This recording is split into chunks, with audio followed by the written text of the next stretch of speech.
Bonjour Jean-Pierre. Bonjour. Bon, tu le vois pas, mais il neige dehors. Hein. Oui, et le calendrier de l'Avent commence à avoir les petits clapets qu'on peut plus ouvrir à cause de la neige. C'est bloqué là. Et pourtant, derrière, il y a des pépites, il y a des chansons, les plus belles chansons de Noël dans le calendrier de l'Avent sur Mélodie Radio. On est dans le studio d'ailleurs. Et Mélodie TV.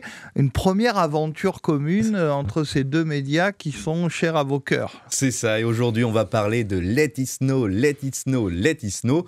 Et une version de Dean Martin. Je croyais que tu avais un peu le hockey. Non, ça va. C'est le titre qui c'est 3 fois Let It Snow, d'accord. Ça veut dire pourvu qu'il neige, pourvu qu'il neige, pourvu qu'il neige. Chanson de Noël un peu Ouais. extrême, parce que c'est vrai qu'on parle juste du fait de neiger. Il n'y a pas de guirlande dans le décor, il n'y a pas de sapin de Noël. Il y a la neige, il y a la cheminée et il y a la femme aimée. Et on est bien dans les bras. Ah, il y a quand même la cheminée. Voilà. Et la femme aimée est dans la cheminée? Ah, non. j'espère pas. En tout cas, c'est vrai qu'il y a des chansons de neige, comme Tombe la neige d'Adamo, qui ne sont pas devenues pour autant des chansons de Noël.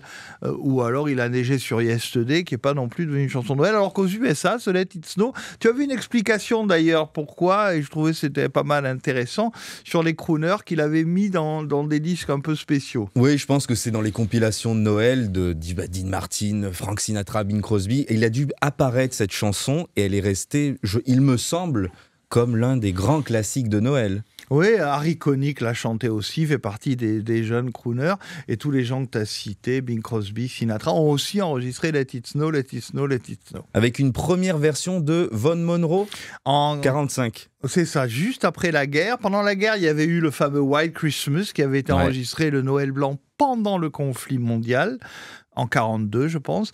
Et là, on est juste à la fin de la guerre, en 45. Et après, dans les années fin 40, début 50, ça va être une avalanche de grands standards de Noël qui seront créés à cette époque-là. Et j'ai une anecdote d'ailleurs sur la création de cette chanson. Elle aurait été écrite en plein été, en pleine vague de chaleur en Californie. Et l'auteur de la chanson, Sammy Cahn, Sammy Cahn, ouais. Sammy Cahn. Qui a beaucoup écrit pour Sinatra, qui a énormément fait de tubes comme Fly With Me de Sinatra, c'est lui, enfin un grand nom de l'écriture. Eh ben, il aurait eu le blues de Noël et il aurait écrit Let It Snow. Ah, c'est le blues de Noël, parce qu'en général, on demande aux artistes souvent d'enregistrer leurs chansons de Noël en été pour qu'elles sortent en octobre. Eh ben c'est ça, il l'a écrit en plein été. Oui, mais parce que c'est un peu le business qui l'oblige. C'est-à-dire que souvent, moi j'ai eu des gens qui m'ont raconté qu'ils étaient obligés de faire le clip de Noël dès le mois de septembre pour qu'il soit prêt pour le mois d'octobre-novembre. Et donc souvent, c'était dur de trouver de la neige et c'est ça, il faisait tellement chaud qu'il imaginait des températures plus fraîches et il aurait écrit Let It Snow. Ouais, alors c'est vrai que c'est un auteur, Sammy Cahn, et Julie Stein avait écrit la musique de ce standard. Allez, on va faire neiger. Bon, si je chante, ça va marcher. Hein. Alors, faisons neiger sur Mélodie Radio et sur Mélodie Télé. À demain, Jean-Pierre. À demain. But the fire is so delightful, and since we've no place to go, let it snow, let it snow, let it snow.